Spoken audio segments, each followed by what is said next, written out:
ఒక క్వశ్చన్ అడుగుతాను, దానికి సమాధానం కరెక్ట్ గా చెప్పాలి నువ్వు, ఓకేనా? చూపిస్తాను నీకు ఎక్కడ. ఒక హోటల్లోని ముగ్గురు వెళ్ళారా, బిల్లు 75 రూపాయలు అయింది, ఓకేనా? అయితే చెరుకు 25 రూపాయలు ఇచ్చారు. చెరుకు 5 రూపాయలు, ఓనర్ కి 75 రూపాయలు ఇచ్చారు, ఓకేనా? అయితే ఓనర్ ఏం చేశాడు, మధ్యలో వీడు ఉంటాడు కదా పని చేసేవాడు, వీడు ఓనర్ కి 75 రూపాయలు ఇచ్చేసాడు. అయితే ఓనర్ తిరిగి 5 రూపాయలు వీళ్ళకి మళ్ళీ ఇచ్చేసాడు వీడికి, ఓకేనా?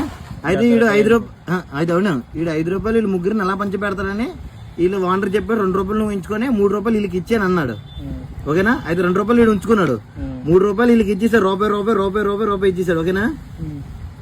అయితే ఇప్పుడు వాళ్ళంతా ఇచ్చినట్టు ఒక్కొక్కడు 24 రూపాయలు ఇచ్చినట్టు.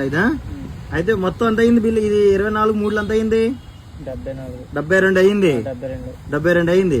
72 వీడు 2 రూపాయలు తీసుకున్నాడు, ఓకేనా? 74 రూపాయలు అయింది. అయితే రూపాయి ఎక్కడ పోయింది? ఇప్పుడు రూపాయి ఎక్కడ పోయిందిరా? సమాధానం చెప్పు, రూపాయి ఎక్కడ పోయింది?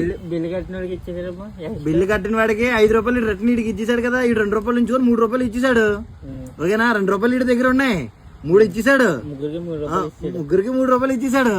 5 రూపాయలు అయిపోయింది కదా అలాగా. అయితే వీళ్ళు ఒక్కొక్కటి మైనస్ చేస్తాం కదా, రూపాయి పాతికి ఇచ్చారు ఫస్ట్. అయితే 24 రూపాయలు ఒక్కొక్కటి ఇచ్చినట్టు మొత్తం 3 కలిపి 72 అయింది. ఈ 2 రూపాయలు కలిపితే ఎంత అయింది? 74 అయింది. రూపాయి ఎక్కడ పోయిందని అడుగుతున్నాను నీకు. అయితే ఇప్పుడు రూపాయి ఎక్కడ పోయింది నీకు తెలుసా తెలీదా? నీకు తెలీదు. అయితే ఫ్రెండ్స్, మీకు తెలుసు అంటే కామెంట్ లోనే చెప్పండి మాకు రూపాయి ఎక్కడ పోయింది అనేది.